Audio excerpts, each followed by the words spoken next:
Di depan ratusan tamu, mertuaku merobek foto pernikahanku sambil berteriak, "Dasar pelacur pengincar harta." Harga diriku hancur lebur. Namun, saat ia menyeretku ke sudut gelap untuk mengusirku, tatapan bencinya berubah menjadi ketakutan setengah mati. Ia gemetar, menyelipkan paspor ke tanganku, dan berbisik lirih, "Lari sekarang. Jangan kembali. Suamimu itu sebenarnya?" Sebelum ceritanya dimulai, silahkan tulis di kolom komentar dari daerah mana saja teman-teman yang menonton cerita ini. Jangan lupa like dan subscribe agar channel ini bisa semakin berkembang dan bisa mempersembahkan cerita yang lebih menarik lagi. Pernahkah kalian merasa diawasi, bahkan saat kalian sedang sendirian di dalam kamar mandi? Itulah yang kurasakan selama 6 hari pertama pernikahanku. Namaku Renata. Dan kalau kalian melihat hidupku dari luar, kalian pasti akan iri. Aku menikah dengan Aditya, seorang pengusaha properti muda yang tampan, kaya raya, dan tutur katanya selembut sutra. Kami tinggal di sebuah mansion, bukan sekadar rumah, di kawasan elit Jakarta Selatan. Dindingnya tinggi menjulang, pagarnya dilapisi ukiran besi yang rumit, dan halamannya begitu luas sampai-sampai suara klakson mobil di jalan raya tidak terdengar dari kamar tidur kami. Tapi, ada yang salah. "Sayang, kenapa kamu berdiri di situ? Masuklah, angin malam tidak bagus buatmu." Suara Aditya membuyarkan lamunanku.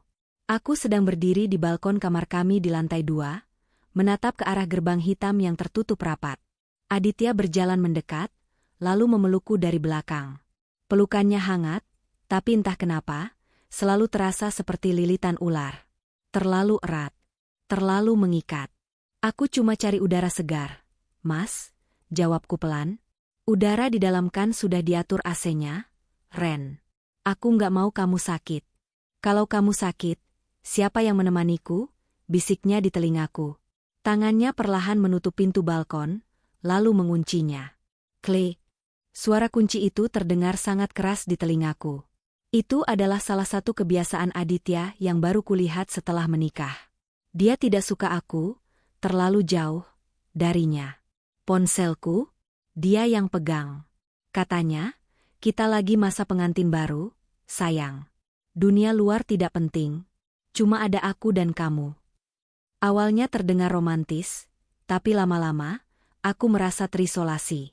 Aku tidak bisa menelepon ibu di kampung. Aku tidak bisa membalas pesan teman-temanku. Dan kemudian, ada Bu Harini, ibunya Aditya. Bu Harini tinggal di sayap barat rumah ini. Wanita berusia 60 tahunan itu selalu tampil rapi dengan sanggul yang tidak pernah bergeser sedikitpun dan kebaya atau baju kurung mahal. Tapi matanya, Tuhan, matanya mengerikan. Setiap kali kami makan bersama di meja makan panjang yang terbuat dari kayu jati itu, Bu Harini tidak pernah bicara padaku. Dia hanya menatapku. Tatapan yang tajam, dingin, dan penuh kebencian. Seolah-olah aku adalah kotoran yang menempel di sepatu mahalnya. Pagi itu, di hari ke-7, aku mencoba beramah tamah saat sarapan. Aditya sudah berangkat ke kantor sebentar karena ada meeting mendadak. Hanya ada aku dan Bu Harini. "Ibu mau saya ambilkan nasinya?" tawarku sambil tersenyum canggung. Bu Harini membanting sendok peraknya ke piring. Terang. Suaranya memekakan telinga di ruang makan yang sunyi itu. "Jangan sentuh makanan saya," desisnya. Suaranya rendah, serak, dan penuh bisa. "Tangan orang miskin sepertimu hanya akan membuat makanan ini jadi basi." Aku terdiam. Dadaku sesak. "Bu, kenapa ibu benci sekali sama saya? Apa salah saya? Saya mencintai Aditya tulus." Bu Harini tertawa. Tawa yang kering dan hambar. Dia berdiri, berjalan mendekatiku, lalu mencondongkan wajahnya ke wajahku. Parfum melatinya tercium sangat menyengat. "Cinta?" cemoohnya. "Kamu pikir kamu istimewa? Kamu pikir kamu satu-satunya wanita bodoh yang masuk rumah ini dengan gaun putih dan mimpi indah? Nikmati waktumu, Renata. Waktumu tidak banyak." Setelah mengatakan itu, dia pergi begitu saja, meninggalkan aku yang gemetar sendirian. Apa maksudnya? Waktuku tidak banyak? Apakah dia berencana mengusirku? Saat itu, aku hanya berpikir bahwa aku punya mertua yang jahat. Mertua klise seperti di sinetron yang membenci menantu miskin. Betapa bodohnya aku. Aku tidak tahu bahwa ucapan itu bukan ancaman.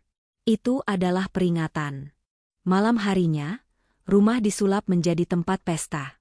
Aditya bersikeras mengadakan makan malam perayaan 1 minggu pernikahan kami. Dia mengundang kolega bisnis, kerabat jauh, dan beberapa teman sosialita Bu Harini. Kamu harus tampil sempurna malam ini, Ren, kata Aditya sambil memakaikan kalung berlian di leherku. Dia memutar tubuhku menghadap cermin besar. Lihat, kamu cantik sekali. Semua orang harus tahu kalau kamu milikku. Lagi-lagi kata itu. Milikku. Bukan istriku, tapi milikku. Pesta itu berlangsung meriah. Lampu kristal berpendar, pelayan berseragam hilir mudik membawa nampan berisi wine dan canape.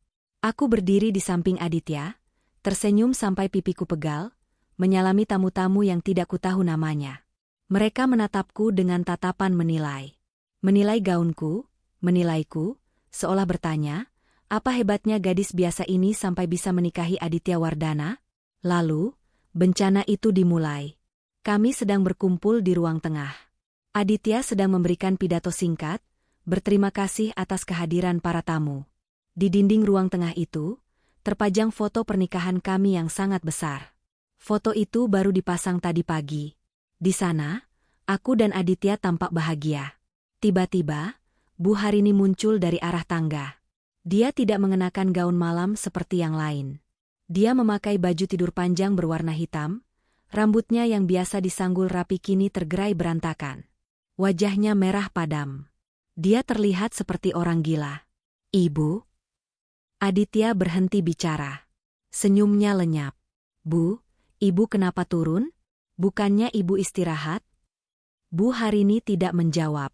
Dia berjalan cepat, hampir berlari, menuju dinding tempat foto pernikahan kami tergantung. Semua tamu terdiam. Musik piano di sudut ruangan berhenti mendadak.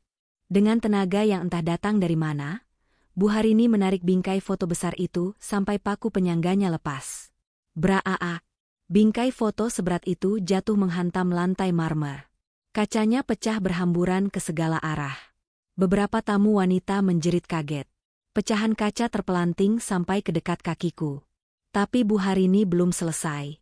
Dia berlutut di antara pecahan kaca, tidak peduli tangannya mungkin terluka, lalu dia merobek kanvas foto itu. Dia mencabik-cabik bagian wajahku di foto itu dengan brutal. Perempuan ular, teriak Bu Harini. Suaranya menggelegar memenuhi ruangan. Keluar kamu dari rumah ini. Keluar. Aditya bergegas mendekat, mencoba memegang bahu ibunya. Bu, sadar, Bu, ada tamu. Bu Harini menepis tangan Aditya, lalu menunjuk lurus ke arahku. Matanya melotot mengerikan. Dia cuma mau hartamu.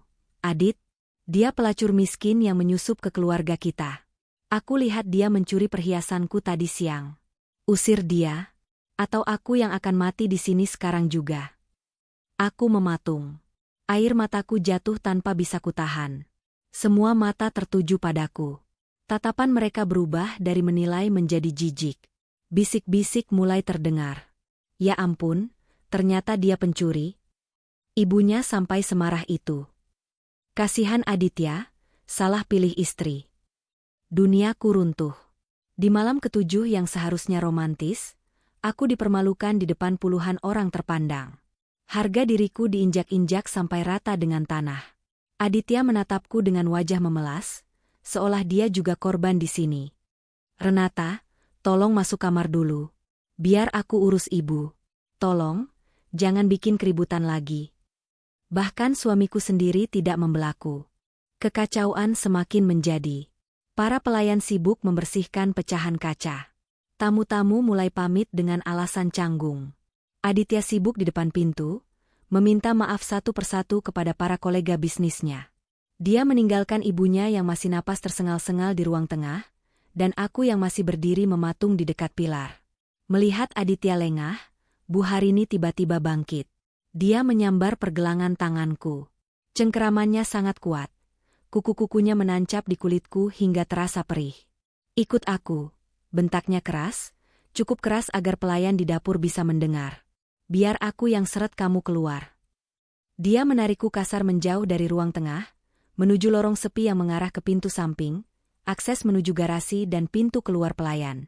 Aku terseret, menangis sesenggukan. Bu, sakit lepasin bu.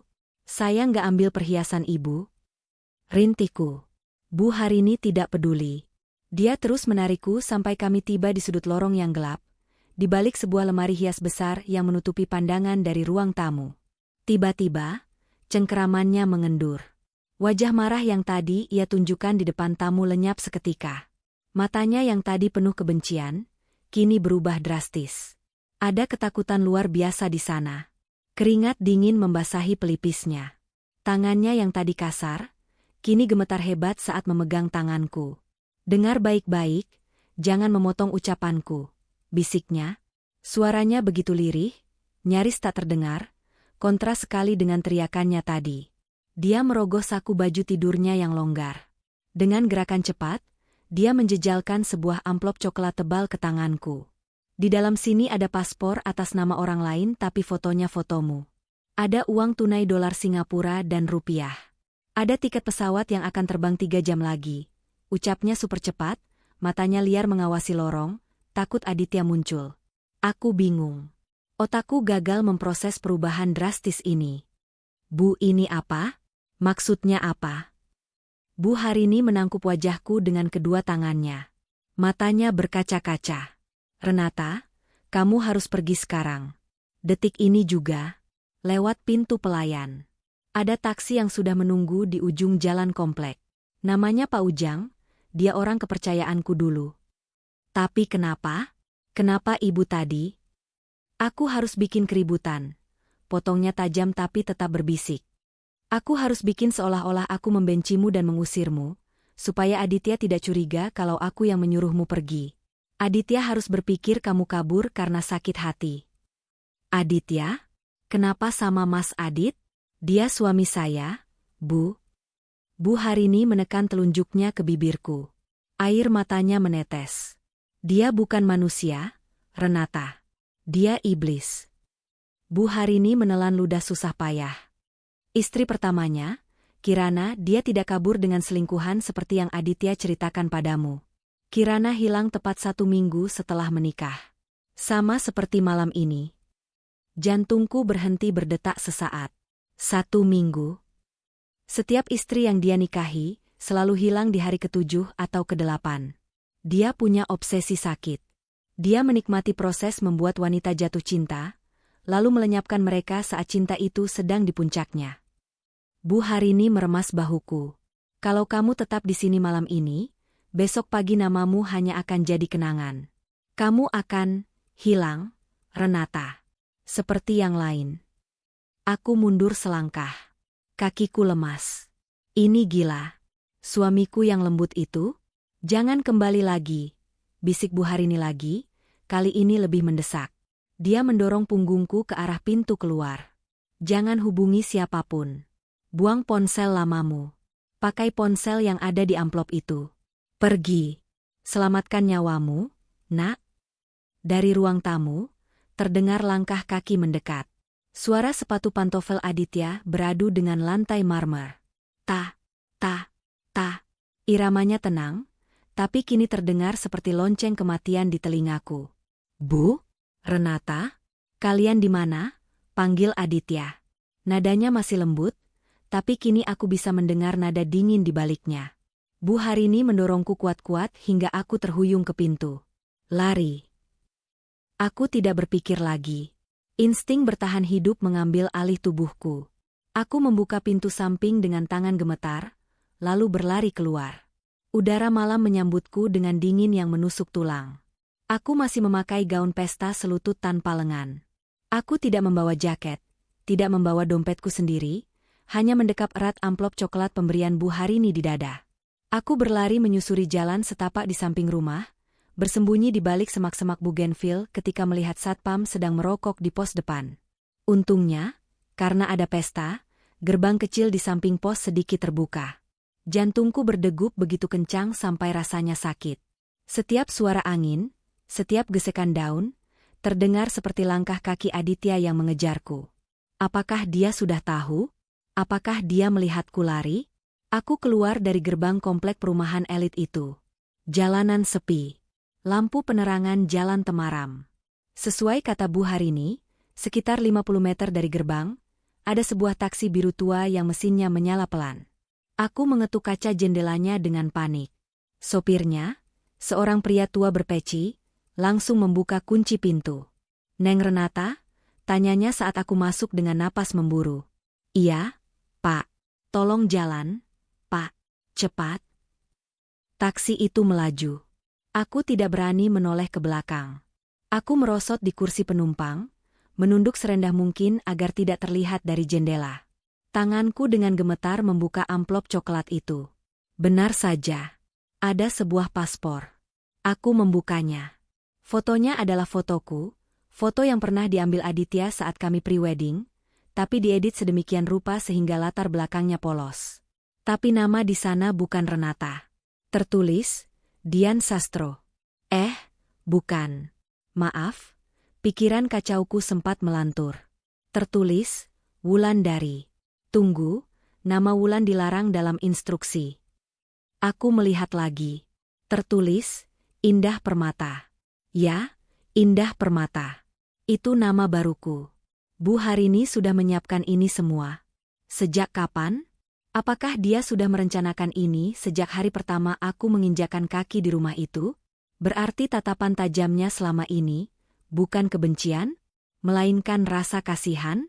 Dia berusaha membuatku tidak betah supaya aku pergi sendiri? Di dalam amplop juga ada ponsel burner, ponsel jadul sekali pakai, dan selembar kertas kecil dengan tulisan tangan yang berantakan. "Buang semua perhiasan yang kamu pakai." Ada pelacak di kalung pemberian Aditya. "Lari ke Singapura. Cari alamat di memori ponsel ini. Jangan percaya siapapun." Tanganku langsung meraba leherku. Kalung berlian indah yang dipakaikan Aditya tadi sore. Benda yang katanya tanda cinta. Ternyata itu rantai anjing. Dengan panik, aku melepaskan kaitnya. Susah sekali. Kaitnya macet. "Pak, bisa lebih cepat?" Suaraku bergetar. "Sabar, Neng. Ini sudah maksimal," jawab Pak Ujang tenang. Dia melihat ke spion tengah. "Neng tenang saja. Bu Harini sudah menyuruh saya lewat jalan tikus yang gak ada CCTV-nya." Akhirnya kalung itu terlepas. Aku membuka jendela taksi sedikit dan melemparkan kalung seharga ratusan juta itu ke selokan kotor di pinggir jalan antah berantah. Rasanya melegakan. Seolah beban bertonton terangkat dari leherku. Bandara Soekarno-Hatta malam itu cukup ramai, kontras dengan kesepian yang kurasakan. Aku berjalan cepat sambil menunduk, mengenakan hoodie kebesaran yang juga disiapkan Pak Ujang di kursi belakang taksi tadi. Dia bilang itu milik anaknya, tapi disuruh Bu Harini membawanya untukku. Bu Harini memikirkan segalanya. Aku check-in menggunakan paspor atas nama Indah Permata. Tanganku basah oleh keringat dingin saat petugas imigrasi menatap wajahku, lalu menatap foto di paspor. "Mbak Indah," panggil petugas itu. Jantungku serasa mau copot. "Iya, Pak." "Tujuannya liburan?" "Iya, liburan," jawabku kaku. Petugas itu diam sebentar, lalu menempelkan stempel. Boom! Suara stempel itu adalah suara terindah yang pernah kudengar. "Selamat menikmati perjalanan." Aku melangkah melewati gerbang imigrasi. Kakiku gemetar hebat. Aku aman. Setidaknya untuk saat ini. Aku masuk ruang tunggu, mencari tempat duduk di sudut yang paling gelap, jauh dari keramaian.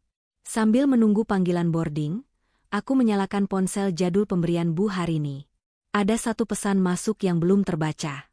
Pesan itu dikirim 10 menit yang lalu. Pengirimnya tidak bernama. Isi pesannya, "Aditya baru saja menghancurkan kamarmu. Dia tahu kamu kabur, tapi dia pikir kamu kabur karena malu. Dia sedang menyebarkan berita kalau kamu mencuri berlian keluarga dan lari dengan pacar lamamu.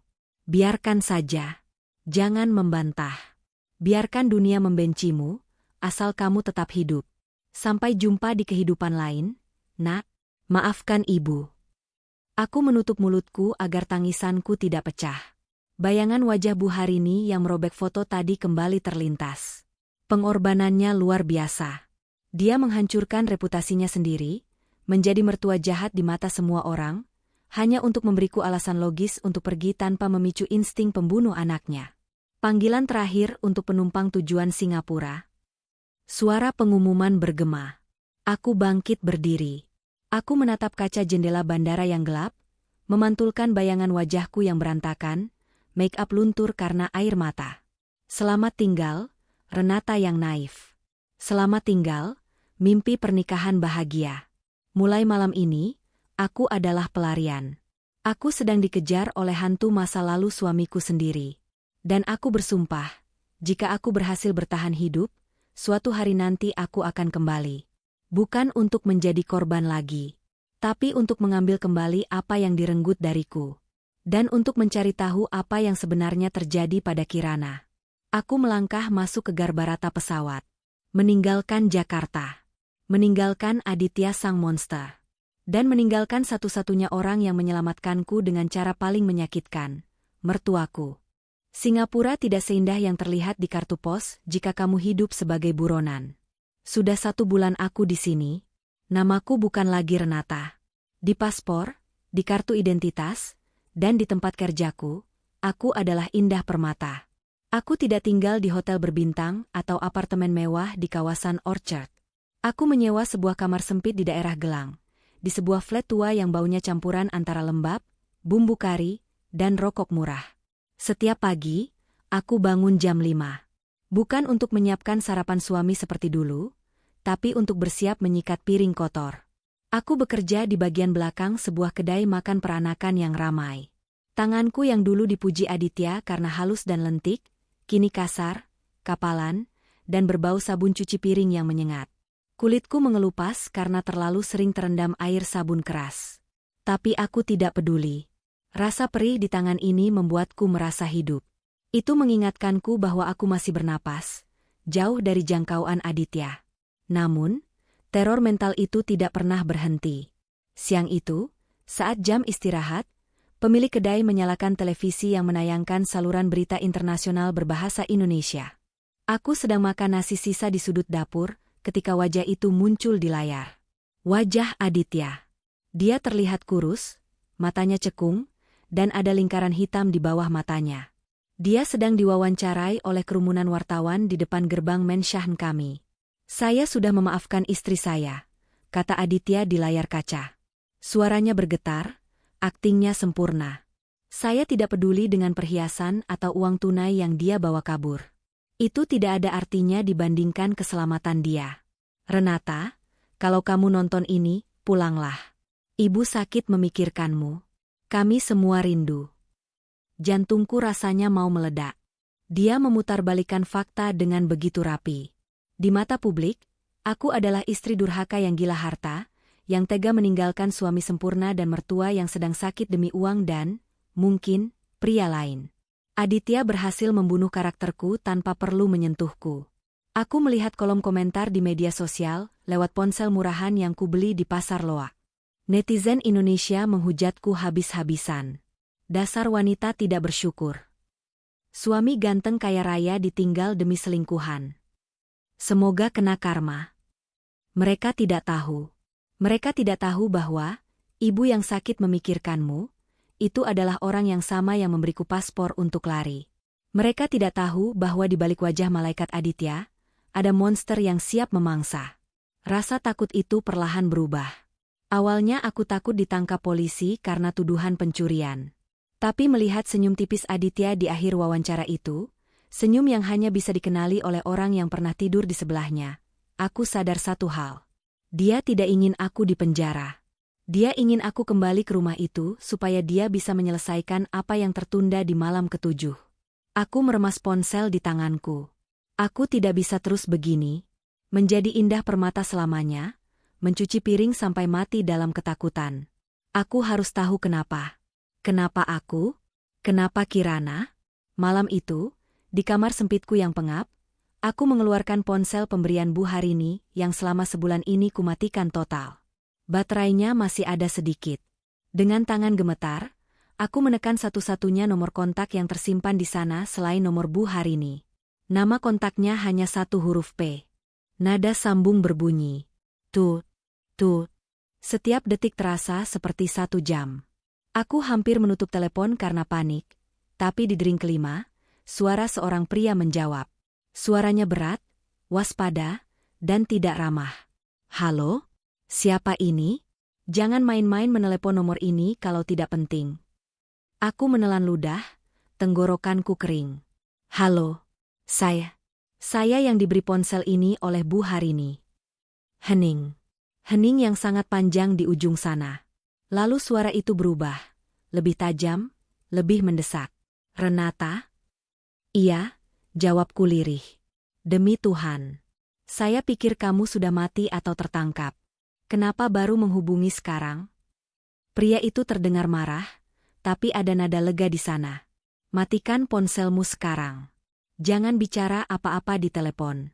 Kamu di mana? Singapura. Oke, bagus. Tetap di sana. Jangan berpindah lokasi dulu. Besok pagi jam 10, datang ke Botanical Garden. Cari bangku di dekat Taman Anggrek, yang paling pojok dekat danau buatan. Pakai baju warna kuning supaya saya kenal. Jangan telat. Tunggu. Anda siapa? Kenapa saya harus percaya? Nama saya Panji, jawabnya singkat. Saya sepupu Kirana. Satu-satunya orang di dunia ini yang percaya bahwa sepupu saya tidak hilang karena lari dengan laki-laki lain. Kalau kamu mau selamat, datang. Kalau tidak, silakan tunggu sampai Aditya menemukanmu. Dan percayalah, dia akan menemukanmu. Sambungan terputus. Besoknya, aku mengikuti instruksi itu. Aku memakai kaos kuning lusuh yang kubeli di pasar malam. Botanical Garden cukup ramai oleh turis, yang justru membuatku merasa sedikit aman. Keramaian adalah temanku sekarang. Aku duduk di bangku taman yang dimaksud. 10 menit berlalu. Tidak ada yang datang. Aku mulai gelisah.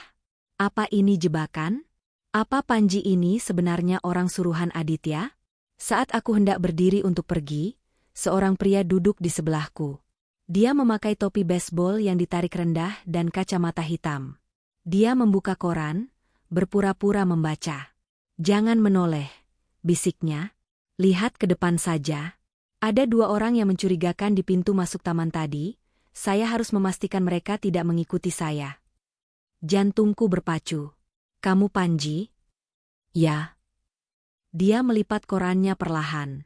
Usianya mungkin sekitar 35 tahun, wajahnya keras, ada bekas luka kecil di dagunya. Dia terlihat seperti orang yang sudah lama tidak tidur nyenyak. Kamu terlihat lebih kurus daripada di foto pernikahan. Kamu tahu siapa saya? Kataku. Sekarang jelaskan. Apa yang terjadi? Apa hubungannya kamu dengan Bu Harini? Panji menghela napas panjang. Dia mengeluarkan sebuah map tipis dari tas selempangnya dan meletakkannya di antara kami. Bu Harini menghubungi saya 6 bulan lalu, kata Panji pelan. Dia dihantui rasa bersalah. Dia tahu apa yang dilakukan anaknya pada Kirana, sepupuku. Tapi dia tidak punya bukti. Dia tahu Aditya akan menikah lagi, denganmu. Dia mencoba mencegahnya, tapi Aditya mengancam akan memasukkannya ke rumah sakit jiwa kalau dia ikut campur. Jadi, Bu Harini sudah merencanakan pelarianku sejak awal? Sejak undangan pernikahan kalian dicetak, jawab Panji dingin. Dia tahu polanya. Dia tahu kamu tidak akan bertahan lebih dari seminggu setelah bulan madu. Dia menghubungiku untuk menyiapkan dokumen palsu, paspor, semuanya.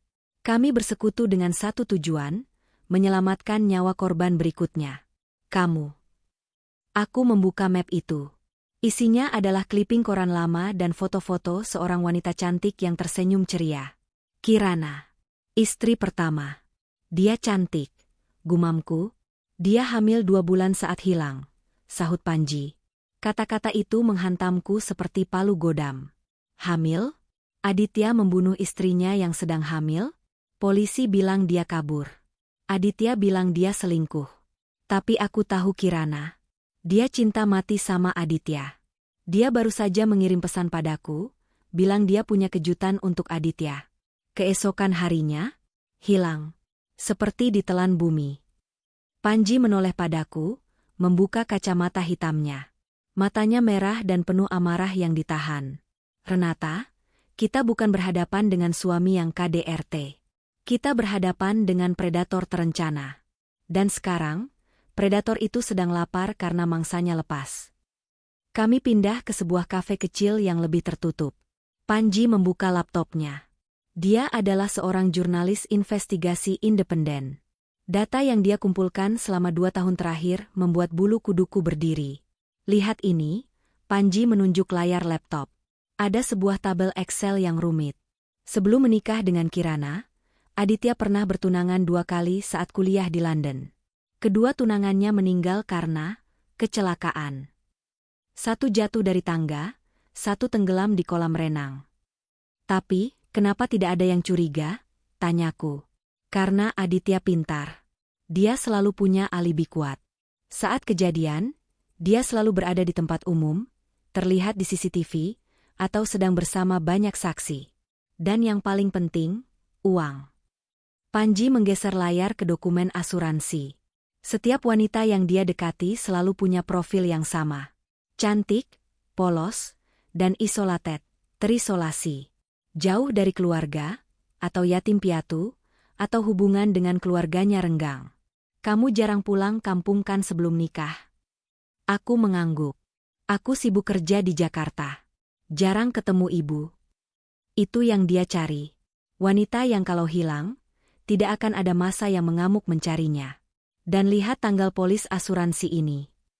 Aku menyipitkan mata. Sebuah polis asuransi jiwa atas namaku. Nilainya 50 miliar rupiah. Tanda tangan ini. Aku meraba layar. Ini tanda tanganku. Tapi aku tidak pernah merasa menandatangani asuransi jiwa sebesar ini. Kamu ingat tumpukan dokumen pranikah yang dia suruh kamu tanda tangani? Perjanjian pisah harta? Administrasi KUA? Dia menyelipkan ini di antaranya. Kamu tanda tangan tanpa membaca detailnya, kan? Aku terdiam. Bodoh. Aku memang bodoh. Modusnya selalu sama, lanjut Panji. Dia buat korbannya jatuh cinta setengah mati. Dia nikahi. Dia asuransikan. Lalu di minggu pertama, saat euforia pernikahan masih tinggi, dia singkirkan. Uang cair, dia jadi duda kaya yang berduka, dapat simpati publik, dan siklus berulang lagi. Kenapa minggu pertama? Karena statistik, jawab Panji cepat. Kecelakaan atau kehilangan di masa bulan madu sering dianggap tragedi murni atau, dalam kasusmu dan Kirana, dianggap sebagai drama rumah tangga. Orang lebih mudah percaya istri muda yang stres lalu kabur daripada suami yang membunuh istri barunya tanpa motif jelas. Motifnya uang? Bukan cuma uang. Aditya sudah kaya dari lahir. Ini soal kontrol. Soal sensasi. Dia sosiopat, Renata. Dia menikmati momen saat dia memegang nyawa seseorang di tangannya. Uang asuransi itu cuma trofi buat dia. Tanda kemenangannya. Aku merasa mual. Pria yang tidur di sebelahku, yang memelukku setiap malam, ternyata sedang menghitung hari kapan harus menyembelihku. Lalu kenapa dia mengejarku sekarang? Kalau aku kabur, dia tidak dapat uang asuransi, kan? Tepat, kata Panji. Dan lebih buruk lagi. Polis asuransi itu punya klausul. Klaim tidak bisa cair jika status tertanggung adalah hilang atau bunuh diri dalam tahun pertama. Harus ada mayat. Harus ada bukti kematian aksidental. Panji menatapku tajam. Dia memburumu bukan untuk membawamu pulang sebagai istri. Dia memburumu untuk menjadikanmu mayat. Supaya dia bisa klaim uang itu, dan supaya rahasianya tentang Kirana tetap terkubur. Aku butuh waktu lama untuk mencerna semua informasi itu. Teh di depanku sudah dingin. Jadi, apa rencana kita? Aku tidak bisa sembunyi selamanya. Uang dari Bu Harini akan habis. Kita tidak bisa lapor polisi hanya dengan asumsi dan data Excel ini, kata Panji frustrasi. Hukum butuh bukti fisik. Mayat, atau pengakuan, atau senjata. Bu Harini, dia saksi, kan? Kesaksian seorang ibu yang punya riwayat depresi, yang direkayasa Aditya, tidak akan kuat di pengadilan melawan pengacara mahal Aditya. Kita butuh sesuatu yang ditinggalkan Kirana. Panji merogoh saku tasnya lagi. Dia mengeluarkan sebuah kantong plastik bening kecil. Di dalamnya ada sebuah kunci kuningan yang sudah agak karatan. 1 hari sebelum Kirana hilang, dia mengirim paket ke kantor pos dekat rumahku. Paket itu sampai 3 hari setelah dia dinyatakan hilang. Isinya cuma kunci ini dan secari kertas bertuliskan, "Kalau aku tidak kembali, cari di stasiun Kota Lama, loker 108. Kamu sudah cek?" Tanyaku antusias. Wajah Panji berubah suram. Itu masalahnya. Stasiun Kota Lama itu sekarang sudah direnovasi sebagian. Area loker penitipan barang itu ada di bagian gudang tua yang sekarang dijaga ketat karena sengketa lahan. Dan yang lebih parah, tempat itu diawasi orang-orang bayaran Aditya. Kenapa? Karena Aditya juga tahu soal kunci ini. Dia pernah menggeledah apartemenku. Dia tidak menemukan kuncinya karena aku menyembunyikannya di dalam tangki toilet umum. Tapi dia tahu Kirana meninggalkan sesuatu. Dia menyewa preman untuk menjaga area stasiun itu. Siapapun yang mencoba membuka loker 108, pasti tertangkap. Jadi kuncinya tidak berguna? Berguna, kalau kita punya strategi. Tapi aku tidak bisa masuk ke sana sendirian. Wajahku sudah ditandai oleh anak buah Aditya. Mereka tahu aku sepupu Kirana. Panji menatapku. Tatapan yang membuat perutku mulas. Tapi mereka tidak tahu wajah barumu, Renata. Dengan rambut pendekmu sekarang, kulitmu yang agak gelap karena matahari, dan gaya berpakaianmu yang kumuh. Kamu tidak terlihat seperti Nyonya Aditya Wardana. Maksudmu, aku yang harus ke sana? Suaraku meninggi. Kamu gila? Aku baru saja lari dari neraka itu, dan kamu menyuruhku masuk lagi ke kandang singa. Bukan kandang singa, Renata. Tapi gudang tua. Dengar, di dalam loker itu mungkin ada jurnal harian Kirana, atau rekaman suara, atau apapun yang bisa menjebloskan Aditya ke penjara. Itu satu-satunya tiketmu untuk bebas seutuhnya. Kalau Aditya di penjara, kamu bisa kembali jadi Renata. Kamu bisa bertemu ibumu lagi. Menyebut nama ibu membuat pertahananku runtuh. Aku rindu ibu. Aku rindu hidupku yang normal. Tapi ini di Jakarta, Panji. Jakarta itu wilayah kekuasaan Aditya. Kita akan main cantik. Kita masuk senyap, ambil barangnya, lalu serahkan ke kejaksaan. Aku punya teman jaksa yang bersih. Asal buktinya kuat, Aditya tidak akan bisa lolos. Aku ragu. Ketakutan masih mencengkeramku. Aku butuh waktu untuk berpikir. Jangan lama-lama, kata Panji sambil membereskan barangnya. Setiap detik kita buang, Aditya semakin dekat. Malam itu aku tidak bisa tidur. Pikiranku berkecamuk. Kembali ke Jakarta terasa seperti misi bunuh diri. Tapi tetap di Singapura juga sama saja menunggu mati perlahan. Aku memutuskan untuk melakukan satu hal yang dilarang Panji, tapi sangat kubutuhkan. Aku harus bicara dengan Bu Harini. Bukan lewat telepon, itu terlalu berisiko disadap. Bu Harini pernah memberitahuku cara berkomunikasi darurat lewat draft email di akun bersama yang kami buat dulu untuk keperluan daftar belanja bulanan, akun yang dikira Aditya tidak penting. Aku pergi ke warnet 24 jam yang penuh asap rokok. Aku masuk ke akun email itu. Benar saja, ada satu draft tersimpan. Judulnya, Resep Sayur Asem. Aku membukanya. Isinya bukan resep. Tanggal, 2 hari yang lalu. Renata, kalau kamu baca ini, artinya kamu masih hidup. Syukurlah. Tapi ibu harus memberitahumu kabar buruk.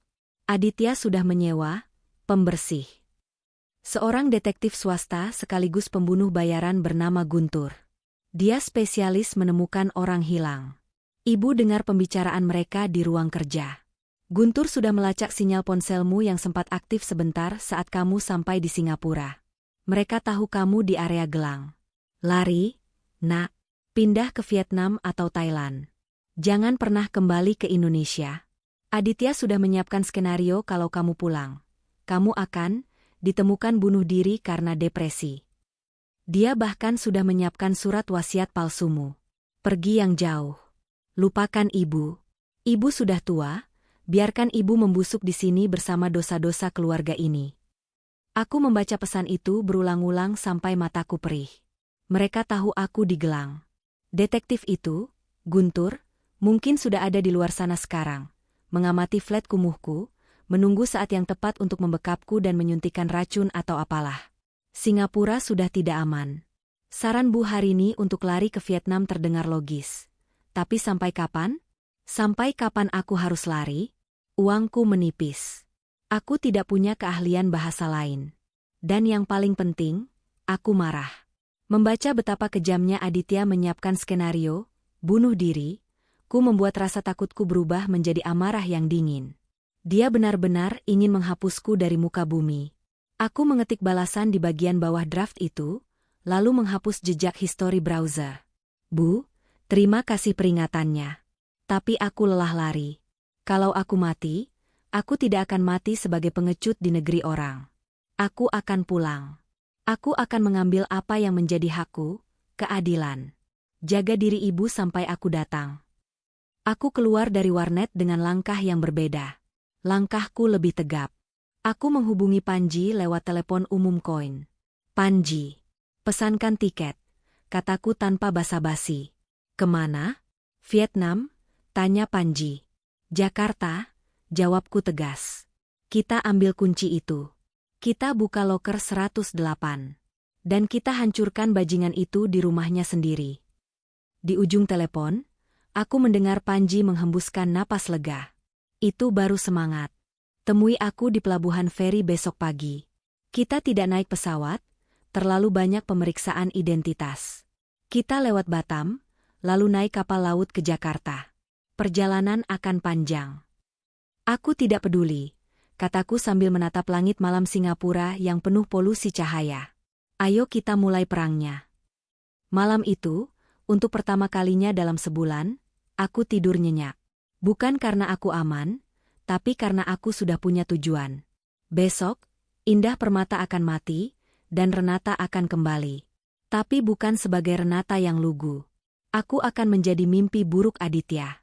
Jakarta tidak pernah tidur. Dan bagi buronan seperti kami, itu adalah mimpi buruk sekaligus keuntungan. Perjalanan dari Singapura ke Jakarta adalah siksaan fisik dan mental. Kami tidak mengambil penerbangan langsung. Panji mengatur rute memutar, feri ke Batam, lalu menumpang kapal kargo kecil menuju Tanjung Priok. Selama 2 hari di laut, aku mabuk laut parah. Tapi itu ada gunanya. Saat kami mendarat di pelabuhan Tanjung Priok yang bising dan bau solar, wajahku pucat, mataku cekung, dan tubuhku bau keringat. Aku tidak perlu banyak usaha untuk menyamar. Pakai ini, Panji melemparkan sebuah bungkusan plastik. Di dalam toilet umum pelabuhan yang kotor, aku mengganti penampilanku. Rambut panjangku yang dulu dibelai Aditya, kini kupotong paksa setinggi bahu dengan gunting dapur tumpul, lalu kuwarnai hitam pekat menggunakan pewarna rambut murah sasetan. Aku mengenakan daster kumuh yang dilapisi jaket denim kedodoran, dan sandal jepit. Aku bahkan mengoleskan sedikit tanah ke leher dan lenganku agar terlihat dekil.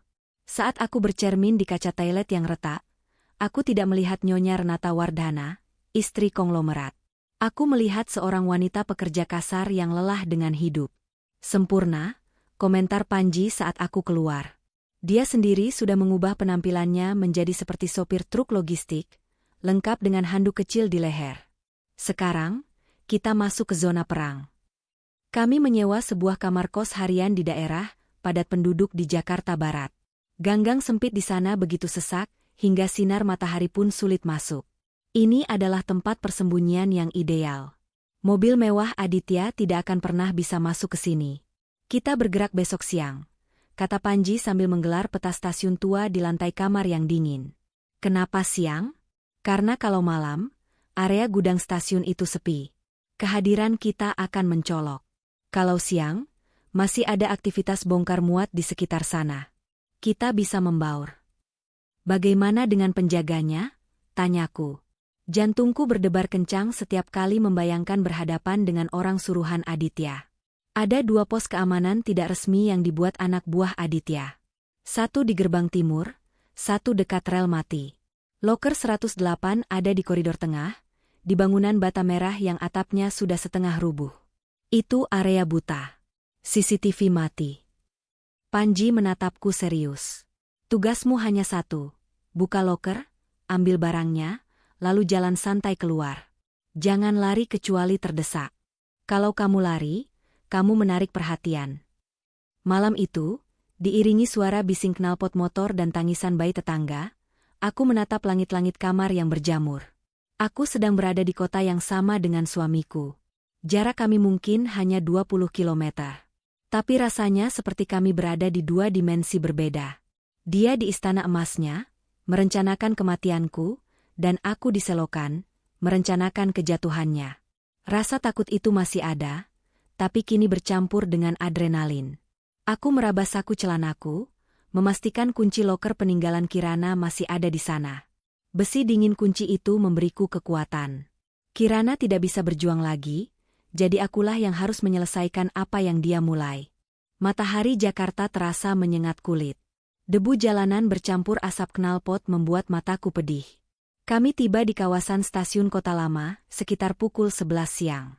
Tempat ini adalah campuran aneh antara wisata sejarah dan penelantaran. Di bagian depan, turis-turis berfoto dengan gedung tua. Tapi di bagian belakang, di balik pagar seng yang penuh coretan vandalisme, adalah area gudang terbengkalai yang dikuasai preman. Ingat, bisik Panji melalui earphone kecil yang tersembunyi di balik rambutku. Dia berjaga di luar pagar, memantau situasi dari warung kopi seberang jalan. 2 orang penjaga sedang makan siang di pos timur. Ini celah kita. Masuk lewat celah pagar yang kubilang kemarin. Aku menarik napas panjang, menundukkan kepala, dan melangkah. Aku membawa keranjang anyaman kotor berisi botol bekas, berpura-pura sebagai pemulung. Aku menyelinap masuk melalui celah pagar seng yang menganga. Bau pesing dan sampah busuk langsung menyergap hidungku. Area ini sunyi, hanya terdengar suara kereta api dari kejauhan. Rumput liar tumbuh setinggi pinggang di antara rel-rel mati. Lurus terus, Ren. Bangunan bata merah ada di jam 12 kamu. Suara Panji terdengar tegang di telingaku. Aku berjalan hati-hati, berusaha tidak menginjak kerikil yang bisa menimbulkan suara gaduh. Bangunan itu tampak menyeramkan. Jendelanya ompong seperti mata tengkorak, dan pintu utamanya sudah dipalang kayu. Tapi pintu sampingnya terbuka sedikit. Aku masuk ke dalam.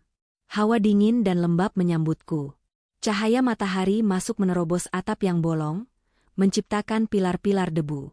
Di ujung lorong, berjejer loker-loker besi tua yang sudah karatan. Jantungku berpacu seperti drum. 1, 2, 3. Aku menghitung nomor loker yang pudar. 102, 105. Itu dia. 108. Kondisinya menyedihkan. Pintunya penyok, penuh debu tebal. Aku melihat sekeliling. Sepi. Hanya ada suara tikus mencicit. Tanganku gemetar hebat saat mengeluarkan kunci kuningan itu. Bagaimana kalau kuncinya macet? Bagaimana kalau Aditya sudah mengganti kuncinya? Aku memasukkan kunci ke lubang gembok tua itu. Terasa seret. Ayo, tolonglah. Bisikku. Aku memutarnya dengan paksa. Krek. Suara besi beradu besi terdengar nyaring di ruangan sunyi itu. Terbuka. Aku menarik pintu loker yang berdecit keras. Ngik. Suara itu rasanya seperti sirine bahaya. Renata. Ada pergerakan, teriak Panji di telingaku. Seseorang menuju ke arahmu dari pintu utara. Cepat. Darahku mendesir. Aku meraba bagian dalam loker yang gelap dan penuh sarang laba-laba. Kosong? Tidak. Tanganku menyentuh sesuatu di bagian atas, direkatkan dengan selotip di langit-langit loker. Sebuah kantong plastik hitam kecil. Aku menariknya sekuat tenaga sampai selotipnya lepas. Hei, siapa di sana? Teriakan seorang pria terdengar menggema dari ujung lorong. Suara langkah kaki sepatu bot mendekat dengan cepat. Lari, Ren. Lari, teriak Panji. Aku tidak menoleh. Aku mendekap bungkusan itu dan lari sekencang-kencangnya menuju pintu tempatku masuk tadi. Woi, berhenti. Ada maling. Aku mendengar suara tembakan peringatan. Dor. Aku menjerit tertahan, tapi kakiku terus berlari. Aku menerobos semak belukar, tidak peduli duri menggores kakiku. Aku melompat keluar dari celah pagar seng, jatuh berguling di trotoar aspal yang panas. Sebuah motor metik butut berhenti tepat di depanku. Panji. Naik, bentaknya. Aku melompat ke boncengan motor.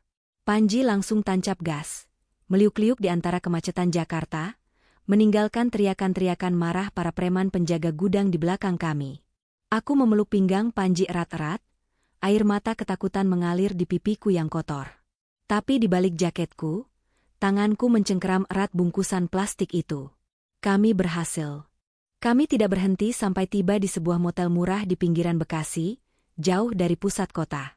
Di kamar yang bau rokok itu, kami membuka bungkusan plastik hasil curian tadi dengan napas yang masih memburu. Di dalamnya ada 2 benda, sebuah buku jurnal bersampul kulit merah dan sebuah flash disk kecil. Panji langsung menyalakan laptop tuanya. Dia mencolokkan flash disk itu. Ini rekaman suara, kata Panji. Dia menekan tombol play. Suara statis terdengar sebentar, lalu suara seorang wanita, Kirana, terdengar jernih namun bergetar. Kalau kalian mendengar ini, berarti aku sudah tidak ada. Namaku Kirana. Aku istri Aditya Wardhana. Aku merekam ini karena aku takut. Suamiku, dia berubah. Dia memberiku obat tidur setiap malam, tapi malam ini aku pura-pura meminumnya. Hening sejenak, lalu terdengar suara pintu terbuka di rekaman itu. Suara langkah kaki. Lalu suara Aditya. Suara itu begitu dingin, berbeda 180 derajat dari suara lembut yang ku kenal. Sayang, sudah tidur? Suara Aditya. Belum, Mas. Kenapa kamu bawa suntikan itu? Suara Kirana, panik. SSST. Jangan berisik. Ini cuma vitamin. Supaya kamu tidur nyenyak selamanya. Asuransimu sudah cair. Sayang. Villa di puncak butuh renovasi, dan lantai ruang bawah tanahnya butuh isi baru. Lalu terdengar suara jeritan, bunyi barang pecah, dan rekaman berakhir mendadak. Aku menutup mulutku, menahan mual yang luar biasa. Itu bukan sekadar pembunuhan. Itu eksekusi yang dinikmati. Aditya memberitahu rencananya sebelum membunuh. Dia menikmati ketakutan di mata korbannya. Bajingan, desis Panji. Tangannya mengepal hingga buku-buku jarinya memutih. Dia menguburnya di villa puncak. Di bawah lantai ruang bawah tanah. Aku mengambil jurnal merah itu. Halamannya penuh dengan tulisan tangan Kirana. Dia mencatat semua keanehan Aditya. Mulai dari larangan menelepon keluarga, perubahan emosi yang drastis, hingga penemuan surat-surat asuransi. Tapi ada satu halaman yang dilipat di bagian belakang. Halaman itu ditulis dengan tinta yang berbeda, sepertinya ditulis terburu-buru. Ibu mertuaku tahu. Bu Harini tahu. Dia melihat Aditya mencampur obat ke minumanku. Dia menangis dan memohon pada Aditya, tapi Aditya memukulnya. Aditya mengancam akan membunuh Bu Harini juga kalau dia buka mulut. Ibu orang baik. Dia sandera di rumahnya sendiri. Aku menatap Panji. Mataku basah. Bu Harini bukan sekadar saksi, Panji. Dia korban juga. Dia dipaksa melihat anaknya menjadi monster. Ini bukti yang kuat, kata Panji, suaranya sedikit bergetar. Rekaman ini, ditambah lokasi mayat yang spesifik polisi tidak bisa mengabaikan ini. Tapi kita butuh memastikan mayatnya masih di sana. Potongku. Rekaman ini dibuat setahun lalu. Bagaimana kalau Aditya sudah memindahkannya? Panji menggeleng. Psikopat seperti dia biasanya punya trophy room. Dia ingin korbannya dekat dengannya. Villa puncak itu tempat favoritnya. Kan? Dia sering ke sana? Iya, jawabku, mengingat betapa seringnya Aditya pamit, urus bisnis, ke puncak di akhir pekan. Ternyata dia bukan mengurus bisnis. Dia mengunjungi kuburan istrinya. Kita harus ke sana, kataku tegas. Kita harus memancing polisi ke sana. Tidak semudah itu, Ren. Aditya punya koneksi di kepolisian. Kalau kita serahkan bukti ini ke sembarang polisi, bukti ini bisa hilang sebelum sampai ke meja jaksa. Kita butuh jaminan. Jaminan apa? Pengakuan Bu Harini. Kita butuh dia memvalidasi rekaman ini secara resmi. Tanpa itu, pengacara Aditya bisa berdalih rekaman ini rekayasa AI atau palsu. Bu Harini. Gumamku. Berita terakhir bilang dia dirawat di RS Medika Pusat, karena serangan jantung ringan setelah aku kabur. Itu kesempatan kita. Atau jebakan, kata Panji. Rumah sakit itu pasti dijaga. Aku akan masuk, kataku. Aku tahu cara masuk ke sana tanpa dicurigai. RS Medika Pusat adalah rumah sakit elit.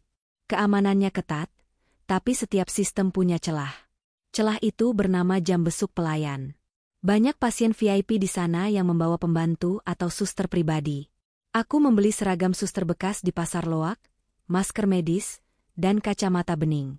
Dengan ID card palsu yang dicetak Panji seadanya, aku melenggang masuk lewat pintu samping, berbaur dengan staf yang sedang ganti shift. Aku tahu nomor kamar Bu Harini dari berita di televisi. Kamar VVIP di lantai 8. Lorong lantai 8 sunyi dan berkarpet tebal. Ada 2 orang berbadan tegap, jelas bukan satpam rumah sakit, berdiri di depan pintu kamar Bu Harini. Penjaga sewaan Aditya. Mereka menjaga ibunya bukan agar aman, tapi agar tidak bicara. Aku mendorong troli berisi makanan sisa dari kamar sebelah. Saat aku melewati mereka, aku menunduk dalam-dalam. "Hei, suster," panggil salah satu penjaga. Jantungku berhenti. "Ya, Pak?" jawabku dengan suara diserakan. "Kamar Bu Harini belum dikasih makan malam." "Kok sudah lewat?" "Oh, maaf Pak. Ini saya mau ambilkan yang baru, tadi ada kesalahan menu," alibiku cepat. "Buruan." Orang tua itu rewel, gerutunya. Aku bergegas ke pantry, mengambil nampan makanan, lalu kembali. Penjaga itu membukakan pintu tanpa memeriksa ID-ku dengan teliti. Mereka meremehkan seorang suster. Aku masuk ke kamar yang dingin itu. Bu Harini terbaring di ranjang, tubuhnya terlihat makin kurus dan ringkih. Wajahnya pucat pasi. Dia menatap ke jendela dengan pandangan kosong. Aku meletakkan nampan di meja, lalu mendekat. Aku menurunkan maskerku sebatas dagu. "Ibu," bisikku. Bu Harini tersentak. Dia menoleh, dan matanya membelalak lebar. Dia hampir berteriak, tapi aku segera menutup mulutnya dengan tanganku. "SST, ini Renata, Bu. Jangan teriak, ada penjaga di depan," bisikku cepat. Air mata langsung membanjiri wajah tua itu. Dia menggenggam tanganku erat sekali, tangannya gemetar hebat. "Renata, ya Tuhan, kenapa kamu di sini? Kenapa kamu kembali? Kamu cari mati?" Suaranya parau dan lemah. "Saya sudah tahu semuanya, Bu. Soal Kirana. Soal Villa Puncak. Saya sudah punya buktinya." Wajah Bu Harini berubah ketakutan. Kamu tahu soal villa?" "Iya. Dan saya butuh ibu untuk bersaksi. Kita bisa hentikan Aditya, Bu. Kita bisa akhiri mimpi buruk ini." Bu Harini menggeleng panik. "Tidak bisa terlambat, Ren." "Terlambat? Apanya yang terlambat?" "Aditya, dia tahu kalian di Jakarta. Dia tahu Panji membantumu. Penjaga di depan itu bukan cuma menjagaku. Mereka menunggu telepon. Begitu Aditya memberi perintah, mereka akan membawaku ke villa." "Ke villa? Untuk apa?" Aditya paranoid. Sejak kamu kabur, dia merasa diawasi. Dia berencana merenovasi total villa itu, artinya dia akan membongkar lantai bawah tanah dan memindahkan jasad Kirana. Dia mau membakarnya supaya tidak ada jejak DNA. Dan dia mau aku ada di sana untuk melihatnya, sebagai hukuman karena membiarkanmu lari. Berita ini lebih buruk dari dugaan kami. Jika jasad Kirana dihancurkan, bukti fisik kami hilang. Kami hanya punya rekaman suara yang bisa disangkal. Kapan, Bu? Kapan dia mau melakukan itu?" "Malam ini," jawab Bu Harini, air matanya menetes. "Dia akan menjemputku 1 jam lagi. Dia bilang ingin makan malam keluarga di villa. Dia juga bilang dia sudah menyiapkan tempat untukmu di sebelah Kirana, seandainya kamu datang mencarinya." Aku terdiam. Waktunya habis. Kami tidak punya waktu berhari-hari untuk menyusun strategi hukum. Ini harus diselesaikan malam ini. "Bu, dengarkan saya," kataku sambil memegang bahunya. "Ibu ikut saja rencananya. Biarkan dia bawa ibu ke villa. Tapi ibu harus kuat. Jangan tunjukkan kalau ibu tahu saya di sini." "Apa rencanamu, Nak?" Saya akan datang ke makan malam itu, kataku dingin. Tapi saya tidak akan datang sebagai korban. Saya akan datang sebagai tamu tak diundang. Tiba-tiba pintu kamar terbuka. Salah satu penjaga melongokkan kepala. Wow, sus. Lama amat ngasih makannya? Keluar. Aku segera menaikkan maskerku. Iya, Pak. Selesai. Aku meremas tangan Bu Harini sekilas, lalu berbalik keluar dengan kepala tertunduk. Di koridor, aku berjalan cepat menuju tangga darurat. Otakku berputar cepat. Rencana Panji untuk main aman sudah tidak berlaku. Kami harus main gila. Aku bertemu Panji di parkiran basement rumah sakit. Wajahnya tegang. Renata, kita harus pergi dari sini. Ada mobil mencurigakan yang baru masuk. Platnya RFS. Itu mobil Aditya. Dia mau bawa ibunya ke villa malam ini, Panji. Dia mau memusnahkan jasad Kirana. Panji memukul setir mobil sewaan kami. Sial. Kalau jasad itu hilang, kita kalah. Kita tidak bisa mencegahnya di sini, terlalu banyak saksi, terlalu berisiko. Kita ke villa puncak. Putusku. Kamu gila? Itu markas besarnya. Dia pasti bawa pengawal. Kita cuma berdua, bersenjatakan apa? Semprotan merica dan nyali. Kita punya satu senjata yang tidak dia duga, kataku sambil menatap lurus ke depan. Kepercayaan dirinya. Narsismenya. Maksudmu? Aditya itu arogan. Dia pikir dia dewa yang bisa mengatur hidup mati orang. Dia tidak akan membunuhku dari jarak jauh. Dia ingin melihat ketakutan di mataku. Dia ingin aku memohon. Itu kelemahannya. Aku mengeluarkan ponsel jadulku. Aku memasukkan kartu SIM baru yang belum pernah terlacak. Apa yang kamu lakukan? Tanya Panji panik. Menyerahkan diri, jawabku tenang.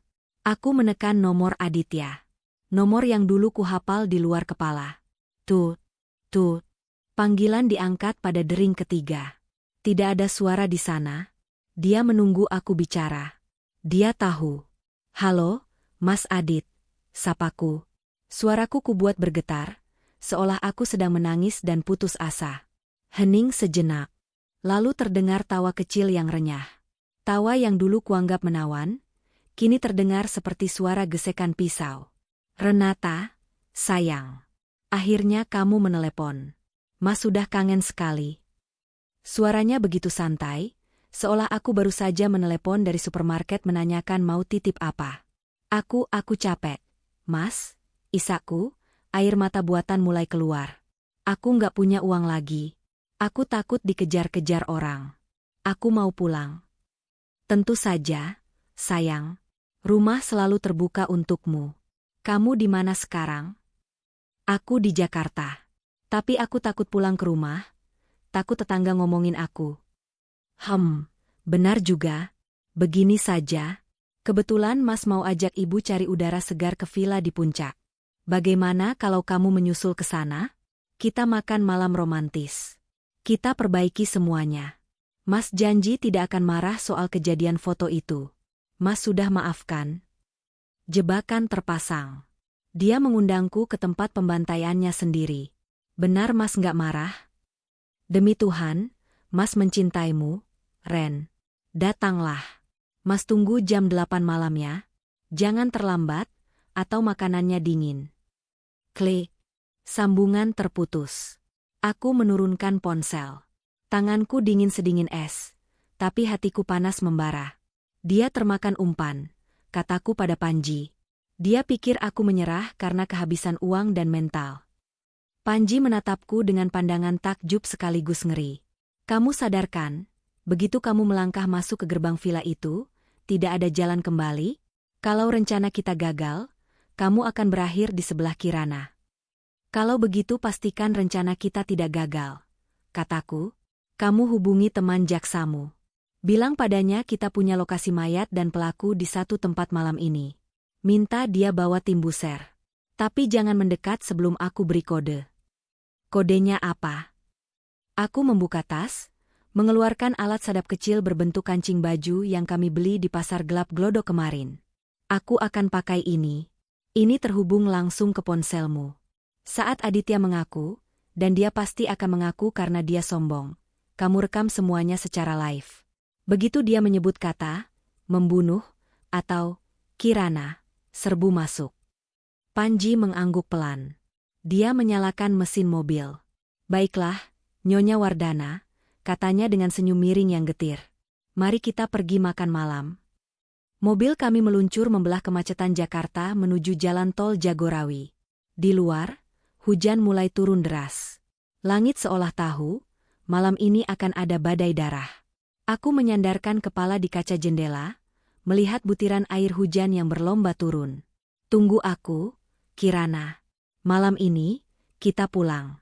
Hujan di kawasan puncak turun seperti ditumpahkan dari langit.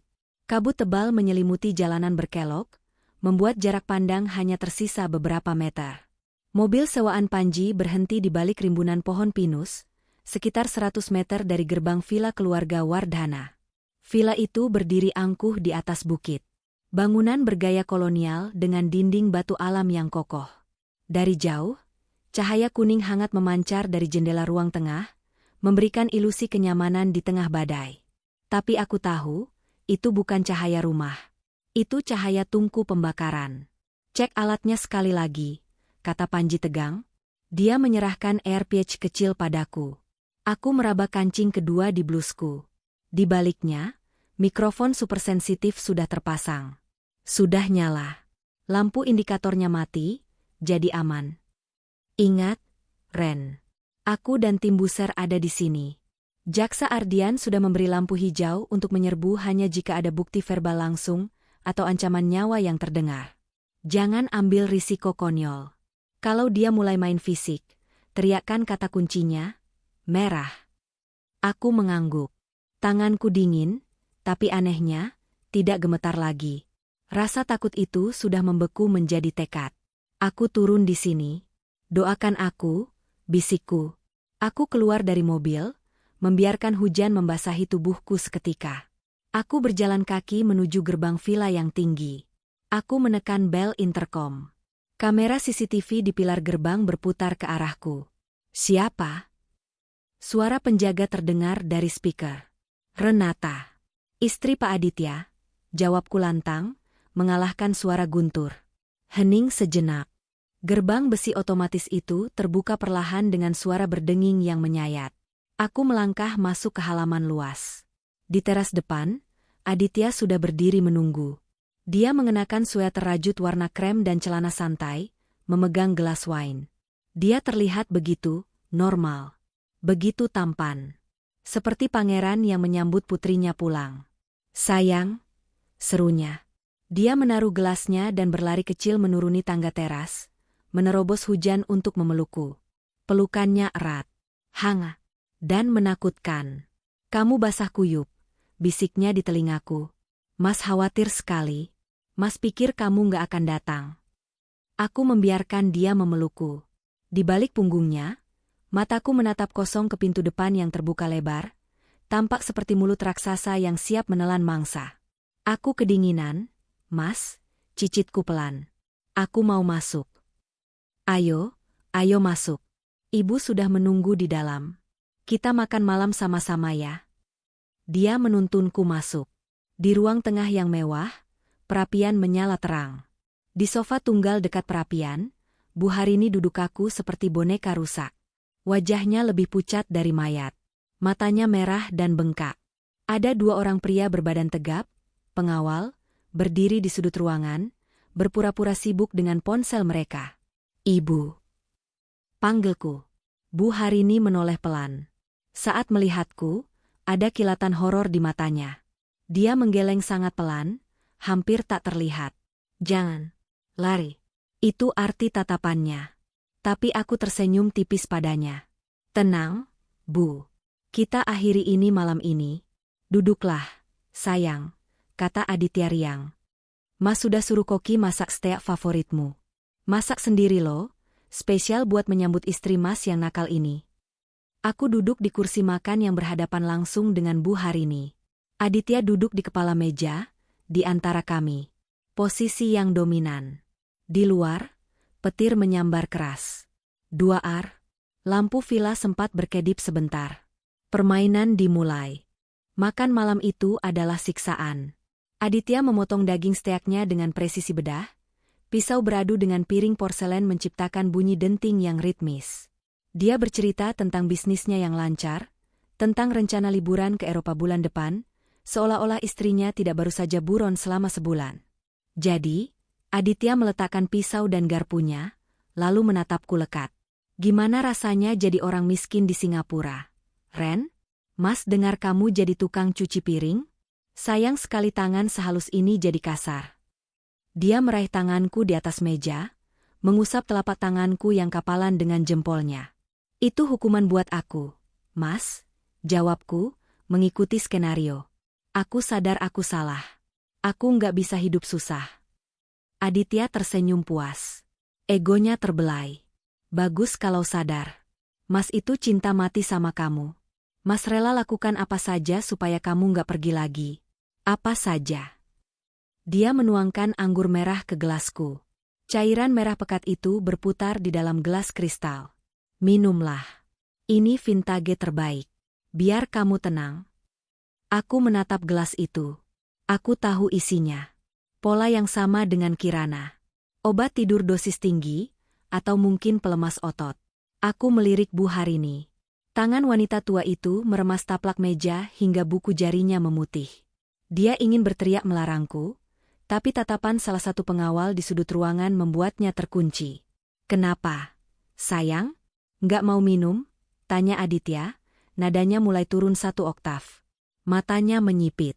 Kamu nggak percaya sama suami sendiri? Percaya kok, Mas, kataku. Aku mengangkat gelas itu. Di saat bersamaan, aku sengaja menyenggol sendok supku hingga jatuh ke lantai. Ah, jatuh, seruku.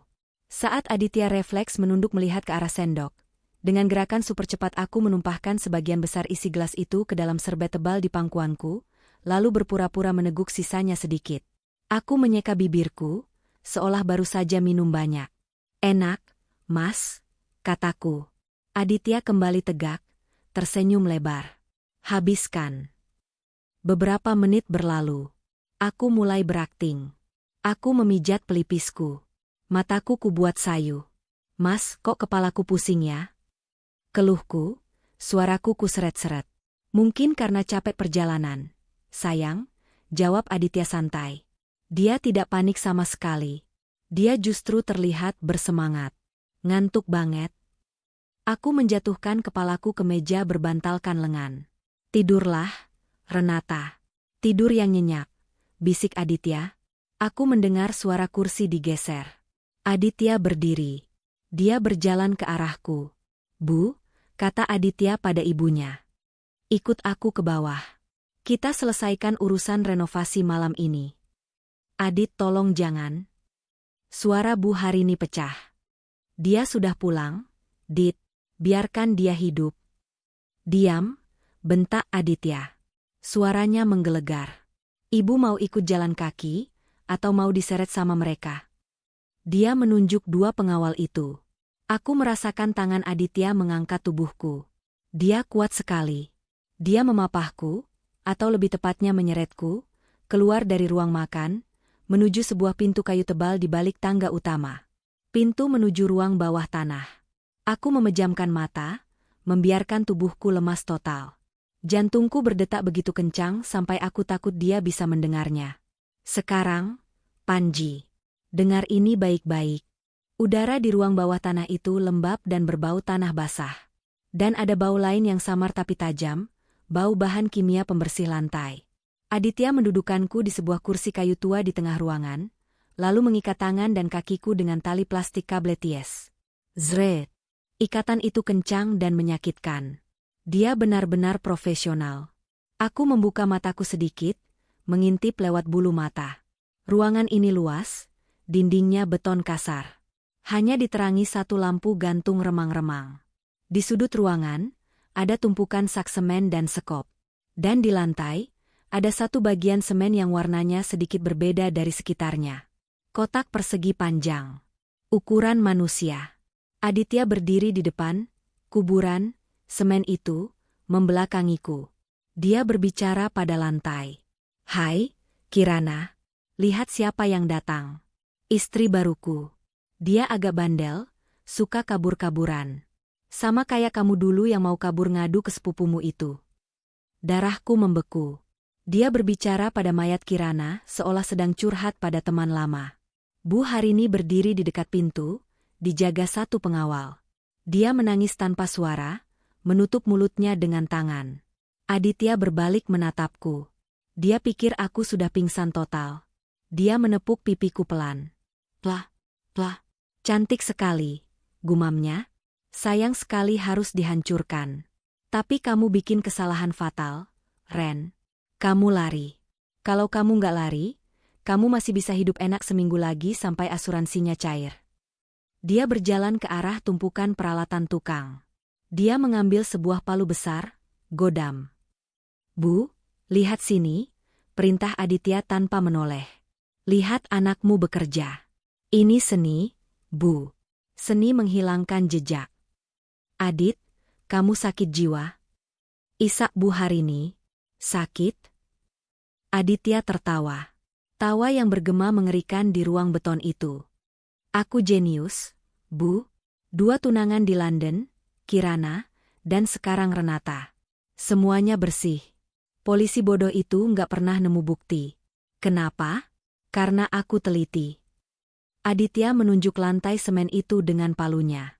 Kirana ada di situ, 2 meter di bawah beton ini, terbungkus plastik vakum rapi. Nggak ada bau, nggak ada jejak. Dan malam ini, aku akan bongkar lantai di sebelahnya buat Renata. Mereka bakal jadi teman selamanya di sini. Romantis, kan? Dapat. Pengakuan langsung. Lokasi mayat. Motif. Semuanya terekam jelas di kancing bajuku. Di telingaku, suara Panji terdengar lewat AirPage, sangat pelan tapi tegas. Kita masuk. Tahan 30 detik, Ren. Aditya mengangkat palu godam itu tinggi-tinggi. Dia tidak berniat menggali lubang dulu. Dia berniat menghantam kepalaku saat aku tidur. Selamat tidur, putri tidur, bisiknya. Ini saatnya. Aku tidak bisa menunggu 30 detik. Dia akan mengayunkan palu itu sekarang. Saat otot lengan Aditya menegang untuk mengayunkan palu, aku membuka mata lebar-lebar. Adit, teriakku sekeras mungkin. Efek kejut itu berhasil. Aditya tersentak kaget, ayunan palunya meleset, menghantam sandaran kursi kayu tempatku duduk. Brak, kayu itu hancur berantakan. Kau bangun, matanya membelalak tak percaya. Aku memanfaatkan momen kagetnya. Meski tangan dan kakiku terikat, aku masih punya satu senjata, mulutku. Aku meludahi wajahnya tepat di mata. Arg. Aditya mundur selangkah, mengusap matanya. Bu, lari, teriakku pada Bu Harini. Bu Harini yang dari tadi terlihat lemah, tiba-tiba seperti kerasukan roh. Melihat anaknya hendak membunuhku, insting keibuannya meledak. Dia bukan lagi wanita tua yang takut. Dia menyambar sebuah toples kaca berisi paku di meja dekat pintu, dan melemparkannya sekuat tenaga ke arah pengawal yang menjaganya. Prang! Toples itu pecah di kepala si pengawal. Pria besar itu terhuyung, darah mengalir dari pelipisnya. Bu Harini mendorongnya hingga jatuh, lalu dia menekan tombol alarm kebakaran di dinding. Neo! Neo! Sirine meraung memekakkan telinga. Lampu darurat merah berkedip-kedip, menciptakan efek strobo yang membingungkan. Aditya murka. Wajah tampannya hilang, berganti menjadi wajah setan. Dia tidak peduli lagi dengan palu. Dia menerjang ke arahku, mencekik leherku dengan kedua tangannya. Kursi tempatku terikat terguling ke belakang. Aku jatuh terlentang dengan Aditya menindihku, tangannya menekan saluran napasku. Mati kau. Mati. Dasar pelacur. Teriaknya histeris. Air liurnya menetes ke wajahku. Pandanganku mulai gelap. Paru-paruku terbakar. Aku mencoba menendang-nendang tapi kakiku terikat. Aku tidak bisa bernapas. Tuhan tolong. Tiba-tiba, beban di atasku hilang. Buk. Sebuah sekop menghantam punggung Aditya dengan suara tumpul yang keras. Aditya menjerit kesakitan dan berguling ke samping. Di atasku, Berdiri Bu Harini, memegang skop besi dengan tangan gemetar tapi tatapan nyalang. Jangan sentuh dia, desis Bu Harini. Napasnya memburu. Dia baru saja memukul anak kandungnya sendiri demi menyelamatkan menantunya. Aditya merangkak bangun, matanya merah menyala menatap ibunya. Ibu, ibu berani pukul Adit? Ibu pilih dia daripada aku? Aditya mencabut pisau lipat dari saku celananya. Dia menerjang ke arah Bu Harini. Dor! Suara tembakan meledak. Bukan dari Aditya. Pintu ruang bawah tanah didobrak jebol. Tim buser berseragam hitam lengkap dengan senjata laras panjang menyerbu masuk. Di belakang mereka, Panji berdiri dengan wajah pucat. Jatuhkan senjata. Tiara, polisi. Aditya membeku. Pisau di tangannya masih teracung. Dia melihat sekeliling. 5 laras senapan mengarah ke kepalanya. Aditya Wardhana. Anda dikepung, teriak komandan tim. Aditya tertawa. Tawa yang benar-benar gila. Dia perlahan menurunkan pisau, lalu menjatuhkannya ke lantai. Kalian tidak punya bukti. Desisnya. Ini rumah saya. Panji melangkah maju, mengangkat ponselnya yang terhubung ke speaker. Dia memutar rekaman suara Aditya beberapa menit lalu. Kirana ada di situ, 2 meter di bawah beton ini, dan malam ini, aku akan bongkar lantai di sebelahnya buat Renata. Suara itu menggema di seluruh ruangan. Wajah Aditya berubah pucat pasi. Keangkuhannya runtuh seketika. 2 polisi langsung menerjangnya, membantingnya ke lantai, dan memborgol tangannya ke belakang. Lepaskan. Aku bisa bayar kalian. Ibuku gila. Istriku gila. Teriak Aditya saat diseret keluar. Dia meronta-ronta seperti binatang liar yang terperangkap. Panji berlari ke arahku, memotong ikatan kabel di tangan dan kakiku dengan pisau lipat. Aku langsung terbatuk-batuk, menghirup oksigen dengan rakus. Aku tidak melihat ke arah Panji atau polisi. Aku merangkak ke arah Bu Harini yang terduduk lemas di lantai, sekop besi tergeletak di sampingnya. Dia menangis tergugu, menutupi wajahnya dengan kedua tangan. Aku memeluknya. Memeluk wanita yang melahirkan monster itu, tapi juga wanita yang menyelamatkan nyawaku 2 kali. Maafkan Adit, maafkan ibu. Ratapnya. Sudah, Bu. Sudah selesai, bisikku serak. Kita selamat. 3 bulan kemudian. Langit di pemakaman umum Tanah Kusir begitu cerah pagi ini. Rumput hijau yang baru dipotong menyebarkan aroma segar. Aku meletakkan buket bunga lili putih di atas gundukan tanah yang masih merah. Di nisan itu tertulis nama, Kirana Larasati. Polisi butuh waktu 2 hari untuk membongkar lantai beton di vila itu. Mereka menemukan jasad Kirana, persis seperti yang dikatakan Aditya. Penemuan itu menjadi berita nasional yang menggemparkan. Skandal jagal puncak, begitu media menyebutnya. Aditya kini mendekam di sel isolasi tingkat tinggi, menunggu vonis mati. Pengacara termahal pun tidak bisa menyelamatkannya dari tumpukan bukti. Rekaman suara, jurnal Kirana, kesaksianku, kesaksian Panji, dan yang paling memberatkan, kesaksian ibu kandungnya sendiri. Di sampingku, Panji berdiri diam. Dia terlihat jauh lebih muda sekarang.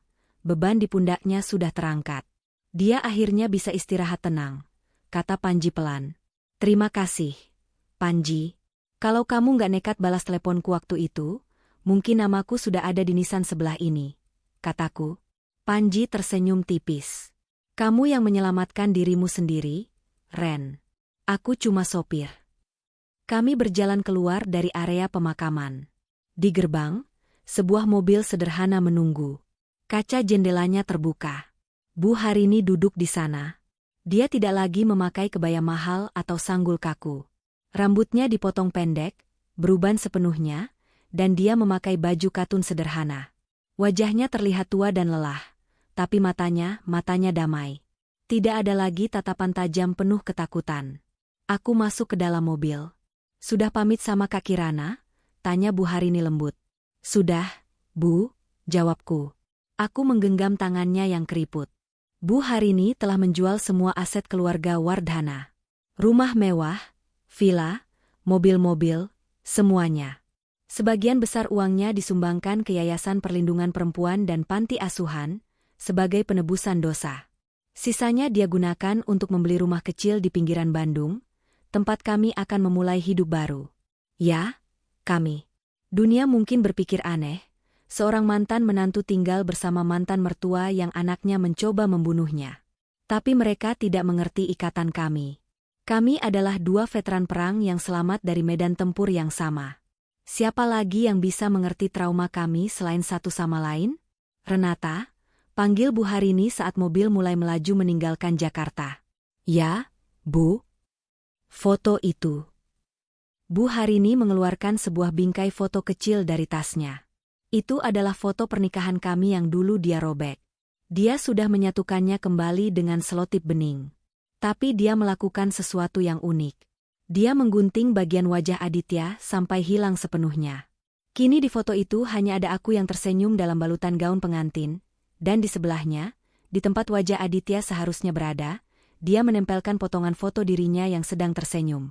Sekarang fotonya benar, katanya sambil tersenyum tulus. Keluarga itu yang saling menjaga, bukan saling menyakiti. Aku tertawa kecil. Air mata haru menggenang di pelupuk mataku. Aku mengambil foto itu dan memeluknya. Masa laluku gelap, penuh darah dan air mata. Tapi saat aku melihat keluar jendela, melihat matahari yang mulai naik menyinari jalan tol, aku tahu satu hal. Malam ketujuh yang panjang itu sudah berakhir. Sekarang adalah pagi ke-8. Dan aku masih hidup.